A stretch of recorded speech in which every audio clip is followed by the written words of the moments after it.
ناظرین، اس قسط میں ہمارا موضوع ہے دجال کے امام۔ گزشتہ ایک ساتھ میں مدینہ کے موضوع پر ہم نے بات کرتے ہوئے ایک ضرب المثل بیان کی تھی کہ جھوٹ اتنا بولو کہ تمہیں خود کو بھی شک ہونے لگے کہ جو تم بول رہے ہو کہیں وہ سچ ہی تو نہیں۔ اور ساتھ ہی ہم نے اس ضرب المثل کی وضاحت بھی کی تھی کہ اس کا مطلب یہ ہے کہ جب آپ نے کسی بے بنیاد غلط اور جھوٹی بات کو لوگوں کے اذہان میں راسخ کرنا ہو تو اس کو زیادہ سے زیادہ عام کرنا ضروری ہے، زیادہ سے زیادہ پھیلانا ضروری ہے۔ جب وہ بات اکثریت کی زبان پر آ جائے گی تو اس کے کئی فائدے حاصل ہوں گے، مثلا یہ کہ اکثریت کی زبان پر اس بات کا ہونا بذات خود لوگوں کے لیے دلیل بن جائے گی۔ وہ آنکھیں بند کر کے اس بات کو تسلیم کر لیں گے، وہ کسی بھی دلیل کی ضرورت محسوس نہیں کریں گے، کیونکہ جب بھی ان کے سامنے وہ بات آئے گی تو ان کے ذہن میں یہی آئے گا کہ اکثریت ایسا کہہ رہی ہے تو ظاہر ہے یہ بات غلط تو نہیں ہو سکتی۔ اس لیے لوگ اسے آنکھیں بند کر کے تسلیم کر لیں گے۔ اور دوسرا یہ کہ اگر کسی پر حقیقت منکشف ہو بھی جائے تو وہ حقیقت یعنی سچ کو سامنے لانے کی جرات ہی نہیں کرے گا، اس لیے کیونکہ اکثریت سے دشمنی مول لینے کی اس میں ہمت ہی نہیں، اور نہ ہی اکثریت کا مقابلہ کرنے کی اس میں ہمت ہوگی، جرات ہوگی، طاقت ہوگی۔ اور اگر کوئی سر پھرا اس پھیلائے ہوئے جھوٹ کے برعکس سچ کو سامنے لے بھی آئے تو خواہ اس کے لیے وہ کتنے ہی دلائل کیوں نہ دے لے، کوئی بھی نہیں مانے گا۔ اکثریت یہ کہہ کر اس سچ کو تسلیم کرنے سے انکار کر دے گی کہ آج تک کیا باقی سب غلط تھے؟ ہمارے بڑے، ہمارے علماء، ہمارے آباء و اجداد کیا سب کے سب غلط تھے اور آج ایک اکیلے تم سچے ہو؟ کیا ایک تم ہی وہ واحد شخص ہو جس کی عقل میں یہ بات آ گئی اور باقی سب کے سب کیا بیوقوف تھے؟ ہم کیسے اکثریت اور اپنے علماء، اپنے آباء و اجداد کے کہے ہوئے کے برعکس تمہاری بات مان لیں؟ ایسا نہیں ہو سکتا، ہم ایسا نہیں کریں گے۔ یوں نہ صرف سچ کو تسلیم کرنے سے انکار کر دیا جائے گا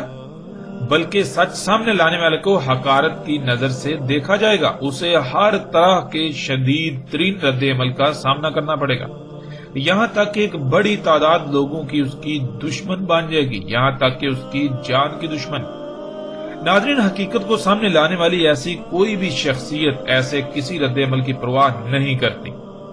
کیونکہ سچ سامنے لانے سے پہلے ہی نتائج کا علم ہوتا ہے کہ کن کیسے کیسے رد عمل کا سامنا کرنا پڑے گا۔ یہ سب علم ہونے کے باوجود اگر کوئی حق کو، سچ کو سامنے لانے کی جرات کرتا ہے تو کیا وہ کسی ڈر یا خوف کا شکار ہوگا؟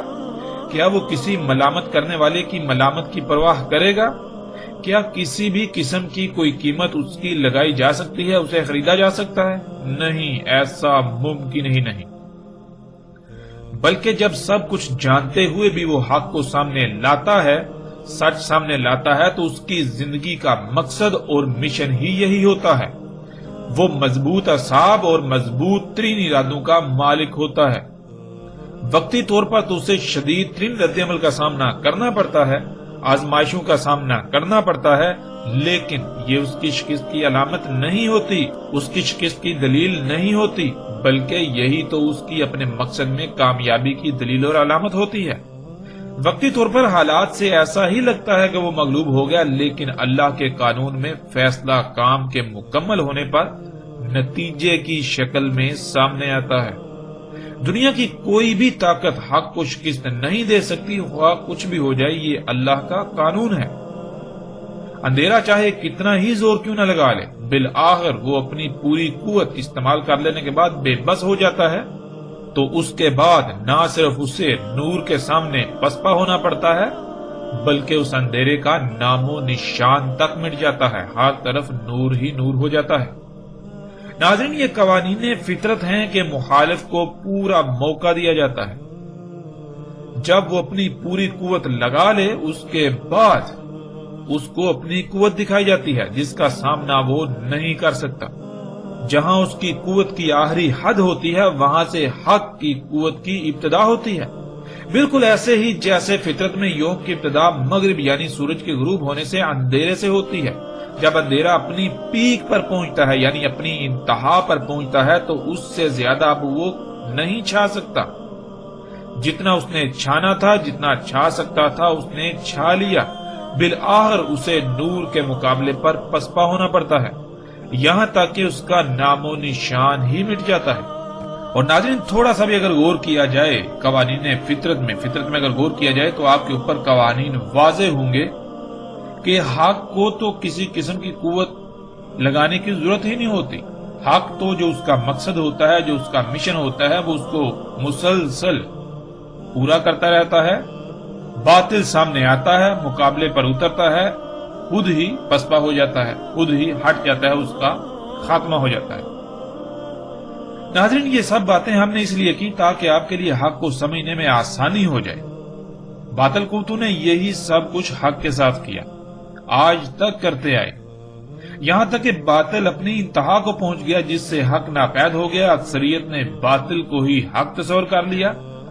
لیکن الحمدللہ اللہ کے فضل سے جب اللہ کی طرف سے نور آیا تو باطل بلبلا اٹھا۔ ناظرین، ایک بہت ہی مشہور و معروف روایت ہے جس کا ترجمہ آج تک جو کیا گیا وہ یہ ہے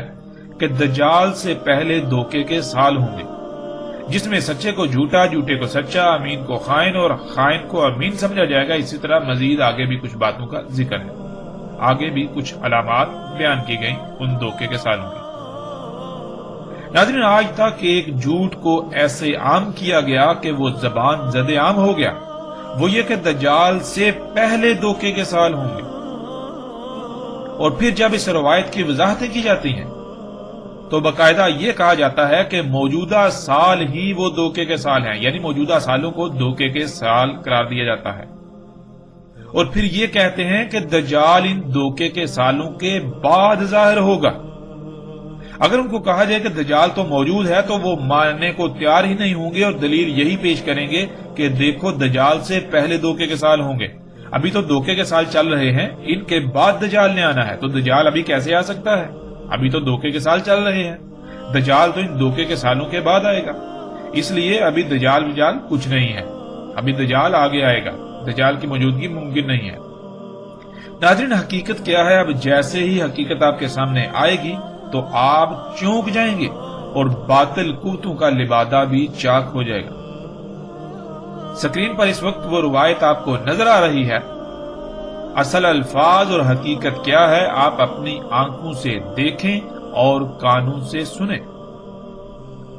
کہا رسول اللہ صلی اللہ علیہ وآلہ وسلم نے، اس میں کچھ شک نہیں جو امام ہوں گے دجال کے وہ سال ہوں گے جن میں دھوکہ ہی دھوکہ ہوگا۔ اس میں کچھ شک نہیں، دھوکے کے سال دجال کے امام ہوں گے، ان میں جھوٹا سچا اور سچا جھوٹا، خائن امین اور امانت کا حق ادا کرنے والا خائن بولیں گے اس میں ربیدہ۔ پوچھا گیا اور کیا ہے ربیدہ؟ تو رسول اللہ صلی اللہ علیہ وآلہ وسلم نے جواب دیا، بات کو بدلنے والے، بات کو اس کے مقام سے ہٹانے والے، بات کو سیاق و سباق سے ہٹانے والے، بات میں جھوٹ کی ملاوٹ کرنے والے، سچ کو بدلنے والے، ایسے لوگ ہوں گے، بولیں گے، دخل اندازی کریں گے، بات کریں گے ان امور پر جن کا تعلق عوامت الناس سمیت تمام مخلوقات سے ہوگا۔ یعنی وہ کام جو اگر صحیح انجام دیے جائیں گے تو اس سے فائدہ عام عوام سمیت تمام مخلوقات کو ہوگا، ورنہ ان کو صحیح انجام نہ دیے جانے سے، ان میں لاپرواہی یا کوتاہی کرنے سے عوامت الناس سمیت زمین کی تمام مخلوقات کو نقصانات کا، خرابیوں، تباہیوں کا سامنا کرنا پڑے گا۔ ایسے امور پر وہ بات کریں گے، ایسے امور پر وہ اپنی رائے دیں گے، ایسے امور پر وہ کہیں گے کہ ان کو کس طرح انجام دینا ہے۔ ایسے امور پر جب وہ بات کریں گے تو وہ بات کو سیاق و سباق سے ہٹا کر بات میں تبدیلیاں کر کے پیش کریں گے، بات کو بدل کر پیش کریں گے، سچ میں جھوٹ کی ملاوٹ کر کے پیش کریں گے۔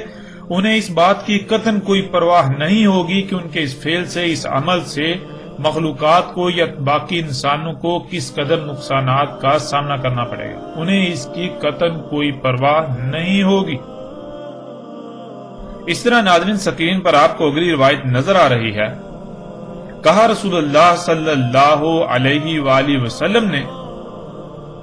ہوں گے دجال کے امام وہ سال جن میں دھوکہ ہی دھوکہ ہوگا، یعنی دھوکے کے سال دجال کے امام ہوں گے۔ ان میں بارشیں ہوں گی کثرت سے اور نباتات کم ہوں گی، جھوٹا ان میں سچا اور سچا ان میں جھوٹا، امانت کا حق ادا کرنے والا خائن اور امانت میں خیانت کرنے والا امین، اور بولیں گے اس میں ربیدہ۔ پوچھا گیا ہے اللہ کے رسول صلی اللہ علیہ وآلہ وسلم، اور یہ ربیدہ کون ہے؟ رسول اللہ صلی اللہ علیہ وآلہ وسلم نے جواب دیا، ربیدہ وہ ہوگا جس کو ذمہ داری کا احساس نہیں ہوگا، غیر سنجیدہ، بے پرواہ، غیر ذمہ دار، جو بغیر سوچے سمجھے بات کرے گا، خواہ اس کی وجہ سے کتنی ہی تباہی کیوں نہ آ جائے، اسے اس کی کوئی فکر، کوئی پرواہ نہیں ہوگی، اسے اس کا کسی قسم کا احساس نہیں ہوگا۔ وہ لوگ جنہیں اپنی ذمہ داری کا قطعاً کوئی احساس نہیں ہوگا، جو بالکل لاپرواہ، غیر ذمہ دار ہوں گے۔ پھر ناظرین اگلی روایت دیکھیں، اس میں رسول اللہ صلی اللہ علیہ وآلہ وسلم کیا کہتے ہیں؟ نبی صلی اللہ علیہ وآلہ وسلم نے کہا،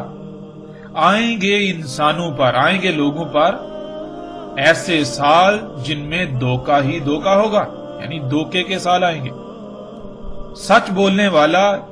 ان میں ہوگا کاذب، یعنی کہ اس کو جھوٹ بولنے والا تصور کیا جائے گا، سمجھا جائے گا، اور جو جھوٹ بولنے والا ہوگا اس کو صادق، سچا تسلیم کیا جائے گا، سچا سمجھا جائے گا، اور جو امانت کا حق ادا کرنے والا ہے اسے خائن، اور جو خائن ہوگا، امانت میں خیانت کرنے والا ہوگا،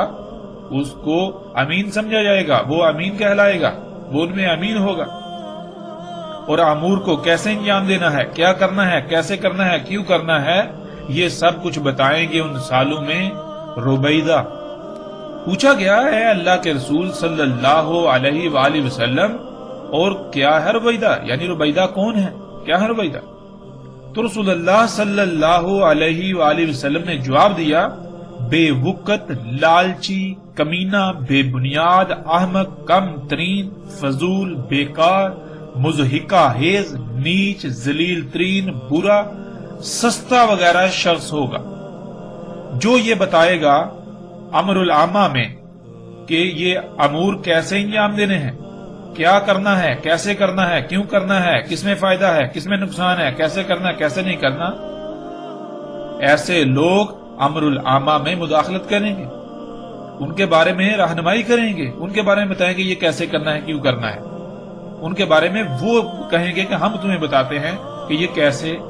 ان امور کو انجام دینا ہے۔ ناظرین آپ نے خود روایت کو دیکھ، پڑھ اور سن لیا، اس میں بالکل واضح الفاظ میں لکھا ہے کہ امام ہوں گے دجال کے وہ سال جن میں دھوکہ ہی دھوکہ ہوگا، لیکن آج تک اس کا ترجمہ یہ کیا جاتا رہا کہ دجال سے پہلے دھوکے کے سال ہوں گے، یعنی دجال سے پہلے دھوکے کے سال آئیں گے، ان دھوکے کے سالوں کے بعد دجال کا ظہور ہوگا، اور پھر اس جھوٹ کو اتنا پھیلا دیا گیا کہ کوئی بھی حق کو سمجھنے کے قابل ہی نہ رہا، کوئی بھی اس پہلو کو سمجھنے کے قابل ہی نہ رہا۔ ناظرین اس کا احساس جیسے ہی ابھی ہم آگے بڑھیں گے تب آپ کو ہوگا۔ ناظرین پہلے کے لیے عربی میں لفظ قبل کا استعمال ہوتا ہے، نہ کہ امام، جیسا کہ آپ قرآن کے متعدد مقامات پر دیکھ سکتے ہیں یہ لفظ آیا ہے، قرآن میں متعدد مقامات پر یہ لفظ آیا ہے، اور آپ اسے اپنی آنکھوں سے دیکھ سکتے ہیں۔ جیسا کہ اگر آپ دیکھیں تو سورہ البقرہ کی آیت نمبر 4، اس میں اللہ سبحانہ وتعالیٰ کیا کہتے ہیں، وَالَّذِينَ يُؤْمِنُونَ بِمَا أُنزِلَ إِلَيْكَ وَمَا أُنزِلَ مِن قَبْلِكَ۔ پھر اسی طرح آگے بڑھیں تو سورہ البقرہ کی آیت نمبر 21، یا ایھا الناس اعبدوا ربکم الذی خلقکم والذین من قبلکم۔ اس طرح ناظرین آپ جیسے ایسے قرآن میں دیکھتے جائیں تو قرآن میں درجنوں نہیں بلکہ سینکڑوں مقامات پر اس لفظ کا استعمال ہوا ہے، اور تمام مقامات پر آپ اس کو دیکھ سکتے ہیں اپنی آنکھوں سے کہ پہلے کے لیے کس لفظ کا استعمال ہوتا ہے۔ اور اس کے علاوہ آپ کسی سے بھی پوچھ لیں تو آپ کو بالکل واضح پتہ چل جائے گا کہ پہلے کو عربی میں قبل کہا جاتا ہے۔ اب آتے ہیں ناظرین لفظ امام کی طرف۔ امام کیا ہوتا ہے، امام کسے کہتے ہیں؟ ناظرین اس سے پہلے کہ ہم لفظ امام کی وضاحت کریں ہم بذات خود محمد رسول اللہ صلی اللہ علیہ وآلہ وسلم کے اپنے الفاظ سے اس کا جواب حاصل کر لیتے ہیں، جیسا کہ سکرین پر روایت آپ دیکھ سکتے ہیں۔ نبی صلی اللہ علیہ وآلہ وسلم نے کہا، اس میں کچھ شک نہیں، جو امام ہوتا ہے وہ جنہ ہوتا ہے، یعنی امام ڈال ہے، لڑا جاتا ہے اس کے پیچھے سے اور بچا جاتا ہے اس کے ساتھ۔ ناظرین اس میں آپ دیکھ لیں، اس میں لکھا ہے انما الامام الجنہ، یا انما الامام الجنہ۔ جنہ کسے کہتے ہیں؟ اس کا مادہ جن ہے، جس کے معنی کسی شے میں یا کسی شے کی آڑ میں چھپے ہوئے، پوشیدہ یا نظر نہ آنے کے ہیں۔ جنہ کہا جاتا ہے ایسی شے کو جس کی وجہ سے یا جس کی آڑ لے کر دوسروں کی نظروں سے چھپ کر محفوظ ہو جانا، اوجل ہو جانا، نظر نہ آنا وغیرہ۔ دوران جنگ دشمن کے وار اور اس کی نظر سے بچنے کے لیے، خود کو اس کے وار سے محفوظ کرنے کے لیے اور آڑ لے کر دشمن پر وار کرنے کے لیے جو شے استعمال کی جاتی ہے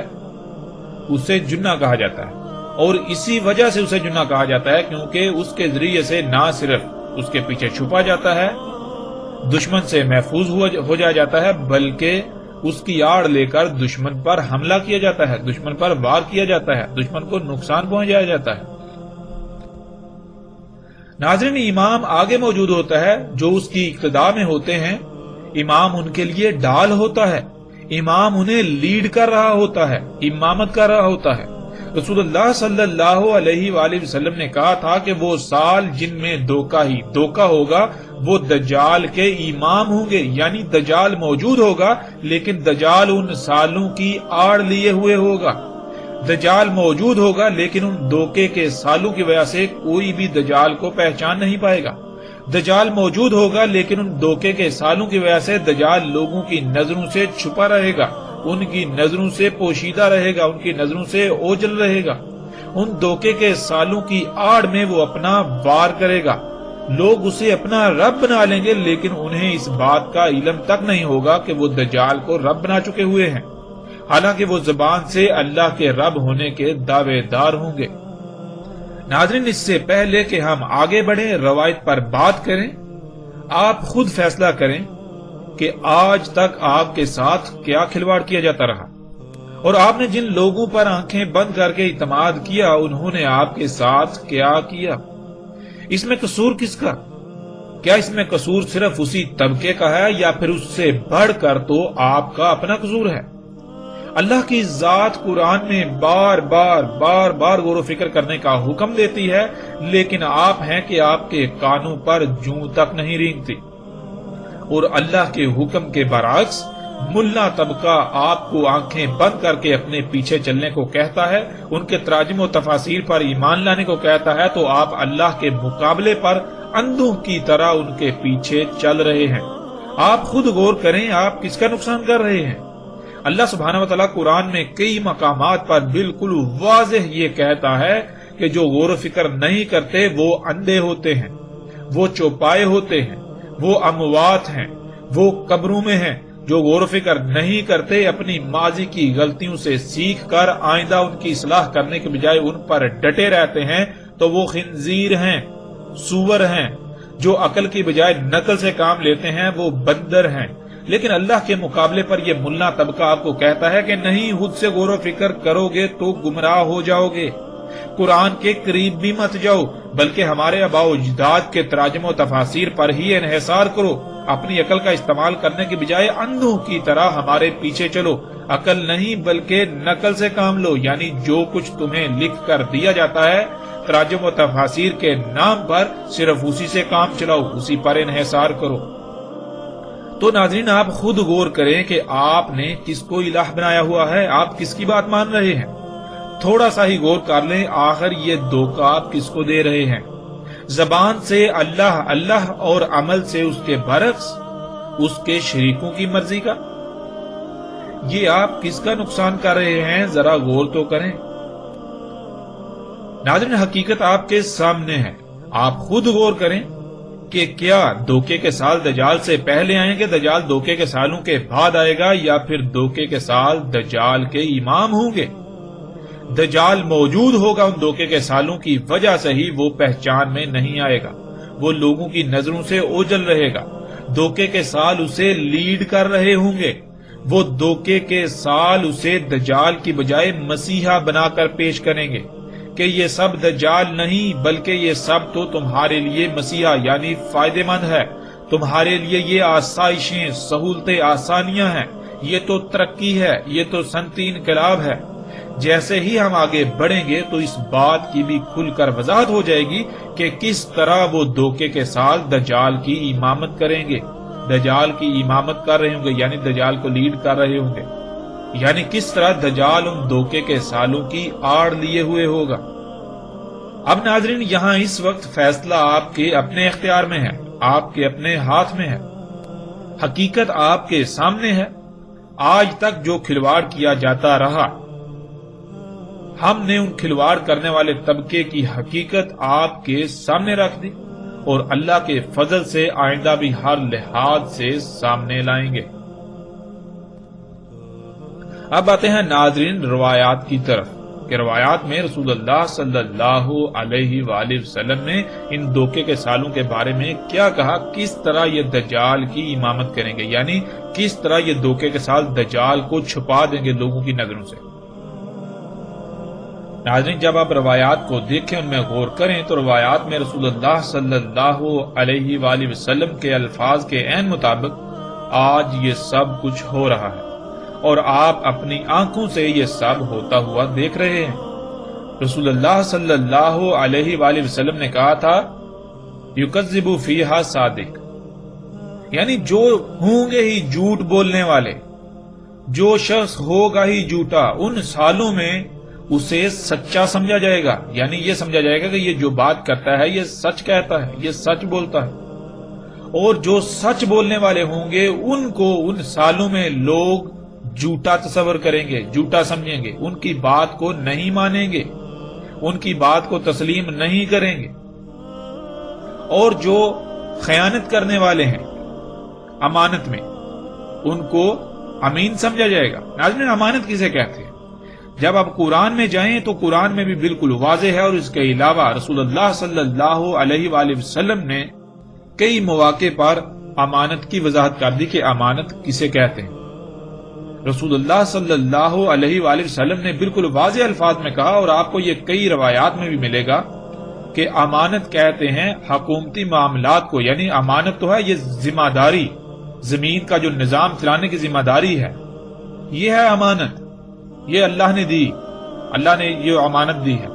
یہ زمین کا نظام چلانا، جہاں جس خطے میں یا جہاں بھی آپ کو اگر اختیار دیا جاتا ہے، مکن دیا جاتا ہے، حکومت دی جاتی ہے، تو آپ آیا کہ اس ذمہ داری کو پورا کرتے ہیں یا نہیں کرتے۔ یہ جو امور ہوتے ہیں، یہ جو نظام چلانا ہوتا ہے، اس میں جس حد تک بھی آپ کو ذمہ داری ملتی ہے، تو جو لوگ اس ذمہ داری میں خیانت کرنے والے ہوں گے، جو اس ذمہ داری کے اہل نہیں ہوں گے،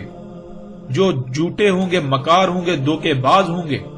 جو اس ذمہ داری کو پورا کرنے کے بجائے اپنے مفادات کو سامنے رکھیں گے، اپنے مفادات پورے کریں گے، جو رشوت لیں گے، جو کرپشن کریں گے، جو لوگوں کو نقصان پہنچائیں گے،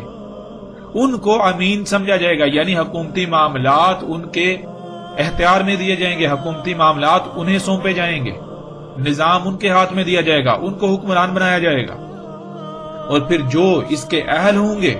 جو اس امانت کا حق ادا کرنے والے ہوں گے، ان کو خائن سمجھا جائے گا،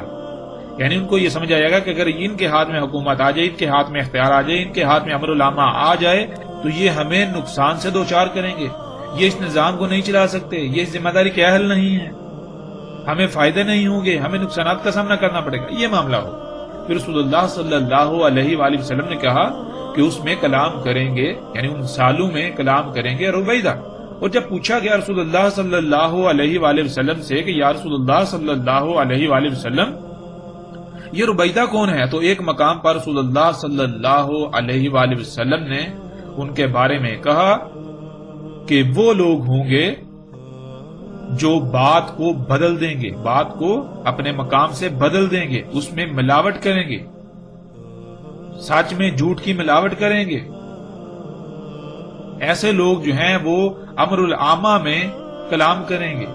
اپنی رائے دیں گے، یعنی کہ وہ معاملات، وہ امور، وہ کام جن کا تعلق عام عوام سے ہے، سب لوگوں سے ہے، ان معاملات میں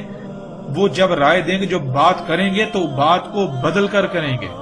سچ میں جھوٹ کی ملاوٹ کر کے کریں گے۔ جب ایسا کریں گے تو ظاہر ہے پھر امر جو ہے، جو کام ہے، وہ ٹھیک تو نہیں ہوگا، پھر نقصان کا سامنا کرنا پڑے گا، تباہی کا سامنا کرنا پڑے گا۔ تو تباہی کا سامنا کنہیں کرنا پڑے گا؟ تباہی کا سامنا تو عام عوام کو کرنا پڑے گا، لوگوں کو کرنا پڑے گا۔ اب انہیں اس سے کیا فرق پڑتا ہے؟ انہیں تو اپنے مفادات زیادہ عزیز ہوں گے۔ اسی طرح ناظرین، دوسرے مقام پر رسول اللہ صلی اللہ علیہ وآلہ وسلم نے کہا کہ ان دھوکے کے سالوں میں جو ربیدہ ہوں گے وہ منطق پیش کریں گے، جو امر العامہ ہوں گے ان میں، یعنی کہ جو امر العامہ ہیں، وہ امور جن کا تعلق سب سے عام عوام سے ہے، ان امور میں وہ اپنی منطق پیش کریں گے، یعنی وہ بتائیں گے کہ دیکھو ان کو کیسے کرنا ہے، کیوں کرنا ہے، کب کرنا ہے، یہ ساری باتیں وہ بتائیں گے، یعنی رہنمائی کریں گے۔ کون؟ ربیدہ۔ اور جب رسول اللہ صلی اللہ علیہ وآلہ وسلم سے پوچھا گیا کہ ربیدہ کون ہے، تو رسول اللہ صلی اللہ علیہ وآلہ وسلم نے کہا کہ ربیدہ وہ ہوگا جس کو ذمہ داری کا احساس نہیں ہوگا، انتہائی غیر سنجیدہ، بے پرواہ، غیر ذمہ دار، جو بغیر سوچے سمجھے بات کرے گا، کہ اس کی وجہ سے خواہ کتنی ہی تباہی کیوں نہ آ جائے، اسے اس کی کوئی فکر، کوئی پرواہ نہیں ہوگی۔ تو ناظرین، آج آپ دیکھیں کیا ایسا نہیں ہو رہا؟ آج آپ اپنے ٹی وی کی سکرینوں پر کیا یہ سب ہوتا ہوا نہیں دیکھ رہے کہ ربیدہ کلام کر رہے ہیں، ربیدہ امر العامہ میں اپنی منطق پیش کر رہے ہیں، وہ یہ بتا رہے ہیں کہ کیا کرنا ہے، کیسے کرنا ہے، کیوں کرنا ہے۔ پھر جب وہ امور انجام دیے جاتے ہیں، یعنی ریاستی ادارے یا وہ لوگ جن کے ہاتھ میں وہ امور ہوتے ہیں، جن کو یہ ذمہ داری دی گئی، جن کو یہ امانت سونپی گئی، جب وہ ان امور کو انجام دیتے ہیں تو پھر کن نتائج کا سامنا کرنا پڑتا ہے؟ آپ حقیقت کو اپنی آنکھوں سے دیکھ رہے ہیں، پھر جو کچھ ہو رہا ہے آج آپ اپنی آنکھوں سے دیکھ رہے ہیں کہ پوری دنیا کو اس وقت کن حالات و واقعات کا سامنا کرنا پڑ رہا ہے، پوری دنیا اس وقت کس سٹیج پر پہنچ چکی ہے۔ آپ اپنے ہی ملک، اپنے ہی خطے کو دیکھ لیں کہ دن رات قتل و غارت، دھوکہ دہی، ہر طرح کا فراڈ، ظلم، زیادتی، سب کچھ کھلے عام ہو رہا ہے اور کوئی کسی کو پرواہ نہیں ہے۔ اور جو امر العامہ ہیں، وہ عام عوام سے تعلق رکھنے والے وہ امور جو حکومتی مشینری کی ذمہ داری ہوتی ہے، حکومتی مشینری نے ان کو انجام دینا ہوتا ہے، پورا کرنا ہوتا ہے، ان میں کون رہنمائی کر رہے ہیں کہ کیسے کرنا ہے، ان کو کیوں کرنا ہے، کیسے نہیں کرنا؟ وہ یہی ربیدہ، وہ لوگ جو ٹی وی کے سکرینوں پر بیٹھ کے یا پھر انہی مجالس میں بیٹھ کر، جن مجالس میں، جن میٹنگوں میں، جن کانفرنسوں میں طے کیا جاتا ہے کہ ان امور کو کیسے انجام دینا ہے، وہ لوگ اپنی رائے دے رہے ہوتے ہیں، وہ بتا رہے ہوتے ہیں، جن کو کسی قسم کا اپنی ذمہ داری کا احساس نہیں ہوتا، جو انتہائی غیر سنجیدہ، بے پرواہ ہوتے ہیں، جو بغیر سوچے سمجھے، جو من میں آیا، جو جی میں آیا بات کر دیتے ہیں۔ اب ان کی بات پر عمل کرنے سے ہوگا کتنا ہی نقصان کیوں نہ ہو جائے، کتنی ہی بڑی تباہی کیوں نہ ہو جائے، لوگوں کا کتنا ہی نقصان کیوں نہ ہو جائے، کچھ ہی کیوں نہ ہو جائے، انہیں اس سے کوئی فکر نہیں، انہیں اس سے کوئی پرواہ نہیں، ان کے اوپر، ان کے کانوں پر جوں تک نہیں رینگے۔ پھر ناظرین، اسی طرح تیسرے مقام پر جب رسول اللہ صلی اللہ علیہ وآلہ وسلم سے ربیدہ کے بارے میں پوچھا گیا تو رسول اللہ صلی اللہ علیہ وآلہ وسلم نے ان لوگوں کو ربیدہ قرار دیا جو، یعنی وہ شخص جو الطافہ ہوگا۔ اور طافہ کسے کہتے ہیں؟ بے وقت، لالچی، کمینہ، بے بنیاد، احمق ترین، کمتر، فضول، بیکار، مضحکہ خیز، نیچ ترین، ذلیل ترین، برا ترین اور سستا ترین شخص وغیرہ۔ رسول اللہ صلی اللہ علیہ وآلہ وسلم نے کہا کہ ربیدہ وہ ہوں گے جو امر العامہ میں اپنی منطق پیش کریں گے، کہ یعنی وہ امور جن کا تعلق عام عوام سے ہے، ان کو کیسے انجام دینا ہے،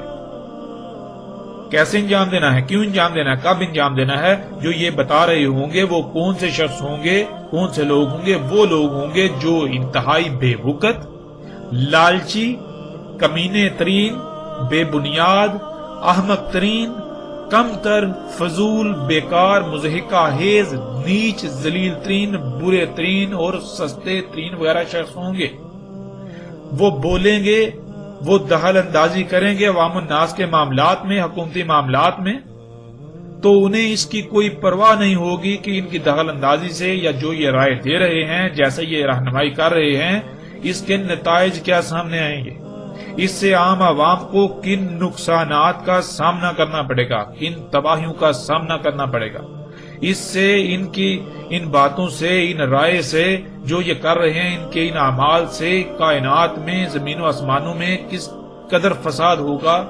مخلوقات کے ساتھ کیا ظلم و زیادتیاں ہوں گی، انہیں اس کی کوئی پرواہ نہیں ہوگی۔ ان کا مقصد کیا ہوگا؟ وہ انتہائی نیچ ترین کمینے لوگ ہوں گے، احمق ترین ہوں گے، فضول بیکار اشخاص ہوں گے، وہ انتہائی مضحکہ خیز ہوں گے۔ اگر وہ ایک بات کرتے ہیں، وہ بات غلط ثابت ہوتی ہے تو دوبارہ وہ پینترا بدل لیں گے۔ انہیں یہ نہیں ہوگا کہ دیکھو ہم نے بات کی تھی غلط ثابت ہوگی، تو انہیں شرمندگی نہیں ہوگی، بلکہ وہ الٹا اس سے بڑھ کر اور بات پیش کریں گے۔ وہ غلط ثابت ہو جائے گی، پھر بھی انہیں شرمندگی نہیں ہوگی، وہ بھی انتہائی ڈٹائی کے ساتھ مزید آگے بات پیش کریں گے۔ وہ ہوا کتنی ہی بار وہ جھوٹے اور کمینے ثابت کیوں نہ ہو، انہیں اس سے کوئی فرق نہیں پڑے گا۔ لوگ انہیں کچھ ہی کہیں، انہیں اس سے کوئی فرق نہیں پڑے گا۔ لیکن اس سب کے باوجود بھی رسول اللہ صلی اللہ علیہ وآلہ وسلم یہ کہہ رہے ہیں کہ ایسے لوگوں کو کے ہی ہاتھ میں امانت دی جائے گی، ایسے لوگوں سے ہی رائے طلب کی جائے گی، ایسے لوگوں کی ہی باتوں کو مانا جائے گا۔ اور کیا ناظرین آج ایسا نہیں ہو رہا؟ وہ کون سا شخص ہے جو ان لوگوں کو، ان اینکر پرسنز کو، ان صحافیوں کو، ان حکومتی اداروں پر فائز شخصیات کو گالیاں نہیں دیتا، حکمرانوں کو گالیاں نہیں دیتا، جو ان لوگوں کو جو دین کے نام پر لوگوں کو گمراہ کر رہے ہیں، بے بنیاد اور فضول قسم کی حرکات انجام دے رہے ہیں، جنہوں نے دین کو ٹکڑے ٹکڑے، لوگوں کو گروہ در گروہ تقسیم کر دیا، فرقے فرقے کر دیا، ان کو گالیاں دیتے ہیں۔ ایک فرقے والا دوسرے سب فرقے والوں کو کافر کہتا ہے، گالیاں دیتا ہے، ان حکمرانوں کو گالیاں دیتے ہیں، ان کو بے بنیاد احمق کہتے ہیں، کمتر کہتے ہیں، فضول بیکار مضحکہ خیز کہتے ہیں، نیچ ترین ذلیل کہتے ہیں۔ ہر قسم کی گالیاں دینے کے باوجود انہی کی بات کو مانتے ہیں، انہی کو اپنے سر پر بٹھاتے ہیں۔ ادھر سے ان کو گالیاں دے رہے ہیں، ادھر سے جب کوئی دوسرا جب سچ سامنے آتا ہے تو اس کے مقابلے پر انہی لوگوں کی بات کو بطور دلیل استعمال کر رہے ہوتے ہیں، بطور دلیل پیش کر رہے ہوتے ہیں۔ تو ناظرین، رسول اللہ صلی اللہ علیہ وآلہ وسلم کا کیا ایک ایک لفظ سچا ثابت نہیں ہوتا؟ ناظرین، رسول اللہ صلی اللہ علیہ وآلہ وسلم نے جو کہا، ایک ایک لفظ جو ہے وہ سچ ثابت ہوتا ہے۔ پھر اسی طرح ناظرین، رسول اللہ صلی اللہ علیہ وآلہ وسلم نے کہا تھا کہ ان دھوکے کے سالوں میں، وہ جو سال ہوں گے ان میں بارشیں کثرت سے ہوں گی، مگر زمین اپنی نباتات انتہائی کم اگائے گی، یعنی ان بارشوں سے نباتات کی قلت ہوگی، بہت کم نباتات اگیں گی۔ قرآن میں اللہ سبحانہ وتعالی نے کہا کہ بارشیں، اللہ تعالیٰ جب بارش برساتا ہے تو وہ صرف اسی مقصد کے لیے کہ اس سے زمین کو حیات کیا جائے، یعنی کہ زمین اپنی نباتات نکالے اس پانی سے۔ لیکن آج اس کے برعکس آپ ہوتا ہوا دیکھ رہے ہیں، پوری دنیا میں بارشوں کی کثرت ہے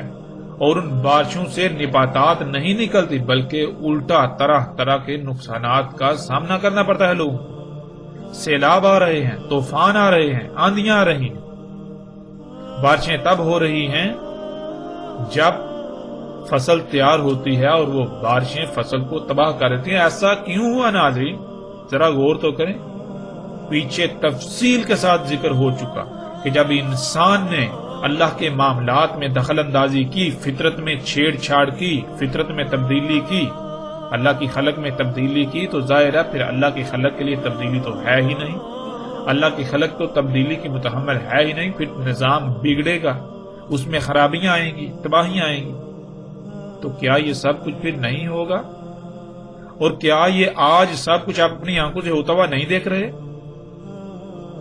انسانوں کے اعمال سے ہونے والے فساد کے نتیجے میں آج بادلوں کا، موسموں کا نظام درہم برہم ہو چکا،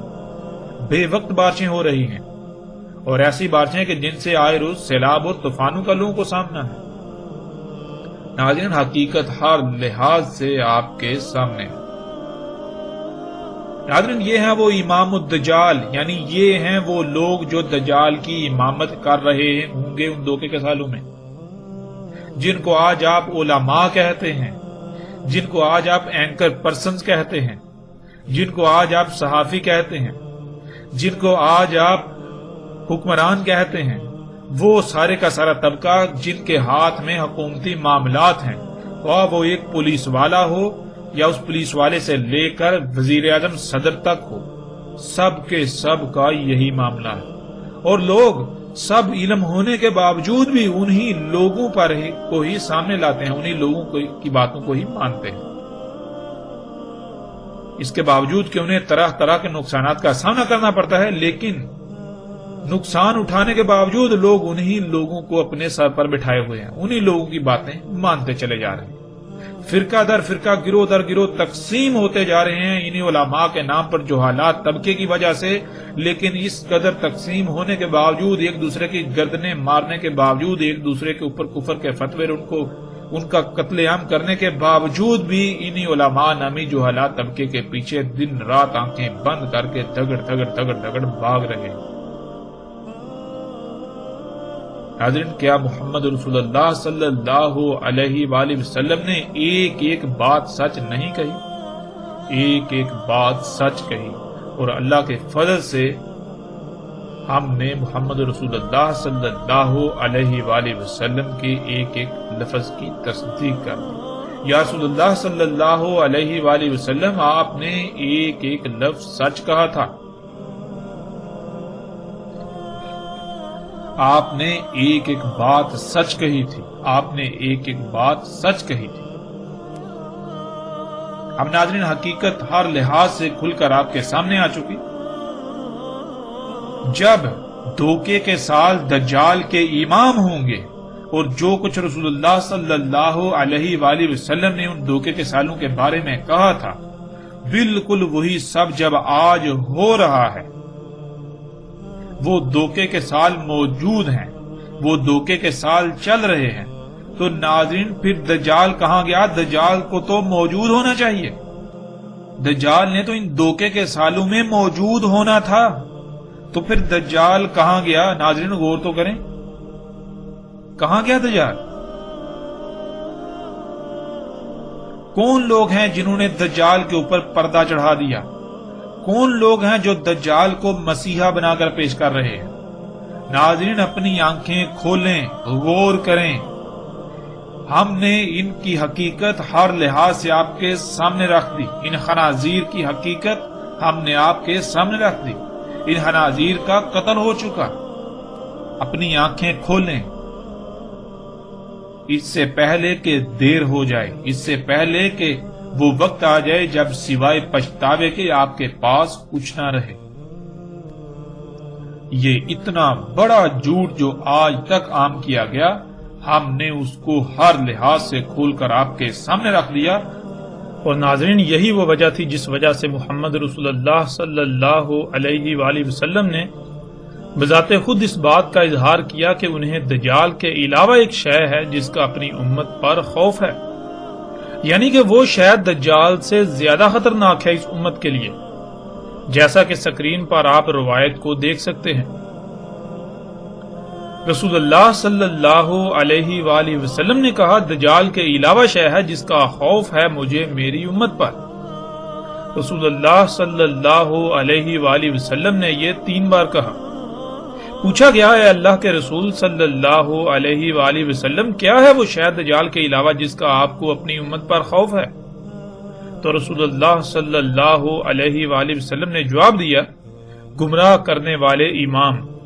ناظرین امام کہتے ہیں ان لوگوں کو جن کے پیچھے چلا جاتا ہے، جیسے علماء، پیر، لیڈران، حکمران اور اسی طرح کی مختلف شخصیات وغیرہ۔ اور پھر ناظرین انہی لوگوں کے بارے میں رسول اللہ صلی اللہ علیہ وآلہ وسلم نے ایک اور موقع پر یوں کہا۔ رسول اللہ صلی اللہ علیہ وآلہ وسلم نے کہا، اس میں کچھ شک نہیں جو مجھے اپنی امت پر خوف ہے وہ گمراہ کرنے والے امام ہیں۔ ناظرین ان لوگوں نے کیا کیا یہ سب آپ کے سامنے ہے،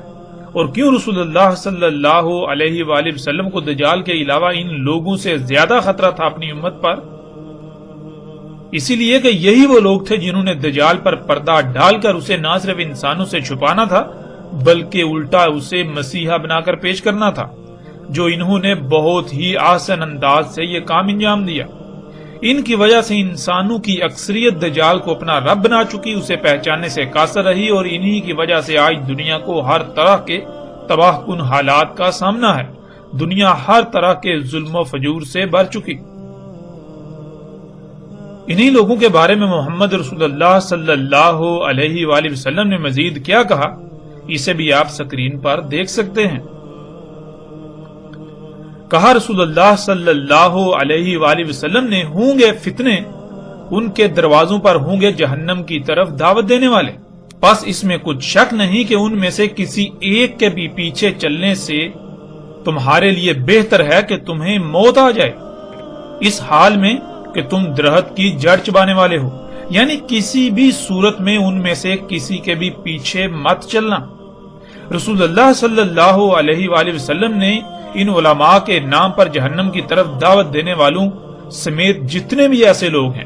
جو لیڈران کے طور پر جانے جاتے ہیں، جو لوگوں کی رہنمائی کے دعوے دار ہیں، ان میں سے کسی کے بھی پیچھے چلنے سے بہت ہی سختی کے ساتھ منع کیا تھا، لیکن آج نتیجہ اس کے بالکل برعکس نظر آتا ہے۔ حقیقت کیا ہے اس پر بات کرنے کی ضرورت ہی نہیں۔ لوگ اپنے اماموں یعنی علماء و لیڈران کے نام پر ان لوگوں کو الہ بنائے ہوئے ہیں۔ اگر ان کے علماء و لیڈران کے خلاف کوئی بات کی جائے، ان کے اماموں کے خلاف کوئی بات کی جائے، تو وہ ان کے خلاف ایک حرف تک بھی سننے کو تیار نہیں۔ اس کے باوجود کہ رسول اللہ صلی اللہ علیہ وآلہ وسلم نے ان لوگوں سے بالکل کھول کھول کر متنبہ کر دیا تھا۔ حق ہر لحاظ سے، ہر پہلو سے کھل کر سامنے آ چکا، اور اللہ کے فضل سے آئندہ بھی ہم اسے ہر پہلو سے سامنے لا کر رہیں گے۔ اور ناظرین، یہی وہ وجہ ہے جو یہ ہم حق کے سامنے لا رہے ہیں، تو وہ باطل قوتیں جن کو ہضم نہیں ہو رہا، جن کو انتہائی تکلیف ہو رہی ہے، جو اس سے بلبلا رہے ہیں، جن کے پردے چاک ہو رہے ہیں، وہ اس وقت ہمارے خلاف حرکت میں آ چکے ہوئے ہیں۔ وہ اندر ہی اندر وہ ہمارے خلاف بھرپور کوششیں کر رہے ہیں، وہ ہم پر طرح طرح کے الزامات لگا رہے ہیں، ہمارے بارے میں طرح طرح کی بے بنیاد باتیں پھیلا رہے ہیں، صرف اور صرف اس وجہ سے کہ نبا سیمن کو، جو لوگ نبا سیمن کے پیچھے ہیں، ان کے خلاف ایسی سازشیں کی جائیں، ایسا پروپیگنڈا کیا جائے کہ لوگوں کی نظروں میں یہ بالکل گر جائیں، لوگ ان کی بات سننے کے قریب بھی نہ جائیں، لوگ ان کے قریب بھی نہ جائیں۔ جب لوگ ان سے نفرت کریں گے، ان کی بات نہیں سنیں گے، تو تب ہم محفوظ رہیں گے، یعنی کہ ان لوگوں کا کچا چٹھا نہیں کھلے گا۔ لیکن ان کو یہ نہیں علم کہ سورج جب طلوع ہوتا ہے یا غروب ہوتا ہے تو سورج نہ طلوع ہو رہا ہے نہ غروب ہو رہا ہے۔ وہ لوگ ہیں جو کہہ رہے ہیں سورج طلوع ہو رہا ہے، سورج غروب ہو رہا ہے۔ سورج تو نہ بجھتا ہے، نہ ہی رکتا ہے، نہ ہی وہ آگے بڑھتا ہے، بلکہ سورج تو اپنے مقام پر قائم ہے اور اپنی ذمہ داری کو آسان طریقے سے انجام دے رہا ہے۔ زمین پر اگر اس کی روشنی کم آتی ہے، زمین پر اگر وہ بالکل غائب ہو جاتا ہے، زمین پر اگر وہ ٹھنڈا نظر آ رہا ہوتا ہے، ٹھنڈا محسوس ہو رہا ہوتا ہے طلوع کے وقت اور غروب کے وقت، اسی طرح دن کے کبھی بادل سامنے آئے تو اس کی روشنی زمین پر کم ہو گئی، تو اس میں سورج کا قصور نہیں ہوتا۔ اور سورج کیا ہے؟ سورج تو اپنی ذمہ داری آسان طریقے سے انجام دے رہا ہے۔ وہ رستے میں باقی مخلوقات ہیں، دوسرے ہیں جو اس کے آگے رکاوٹ بنتے ہیں، لیکن کیا وہ رکاوٹ ثابت ہوتے ہیں؟ کیا وہ اپنے اس مقصد میں کامیاب ہو پاتے ہیں؟ بادل آگے آتے ہیں، بلاہر وہ ہٹ جاتے ہیں۔ زمین کا ایک حصہ سامنے آتا ہے، بلاہر وہ بھی ہٹ جاتا ہے۔ تو بالکل اس طرح ناظرین، یہ باطل قوتیں اگر ہمارے سامنے آتی ہیں، ہمارے مقابلے یعنی ہمارے خلاف پروپیگنڈا کرتی ہیں، حق کے سامنے رکاوٹ بننے کی کوشش کرتی ہیں، تو کھل کر کریں، کھل کر میدان میں اتریں، ہمیں اس سے کوئی فرق نہیں پڑتا۔ ہم اللہ کے فضل سے ہر طرف سے کٹ کر ہم صرف اپنے مقصد، اپنے مشن پر کاربند رہیں گے۔ اللہ سبحانہ وتعالی نے ہمیں جو ذمہ داری دے دی، جو مشن دے دیا، وہ مشن کیا ہے کہ اس حق کو ہر لحاظ سے کھول کھول کر لوگوں کے سامنے رکھنا۔ اس کے بعد اگر وہ اسے تسلیم کریں تو ان کی اپنی مرضی، تسلیم نہ کریں تب بھی ان کی اپنی مرضی، ہمارا نہ ہی کوئی نقصان کریں گے نہ ہی کوئی فائدہ۔ اس لیے جس کا جو جی میں آئے کرے، جو جتنی جی چاہے ہمارے خلاف منصوبہ بندیاں کرے، پراپگنڈے کرے، جتنے جی چاہے جھوٹ ہماری طرف منسوب کرے، ہم پر جتنے جی چاہے فتوے لگائے، ہمیں اس سے کوئی فرق نہیں پڑتا۔ فرق جن کو پڑتا ہے اللہ کے فضل سے پڑے گا، اور وقت اپنا فیصلہ سنائے گا تو پھر پتہ چلے گا کہ فرق کن کو پڑ رہا تھا۔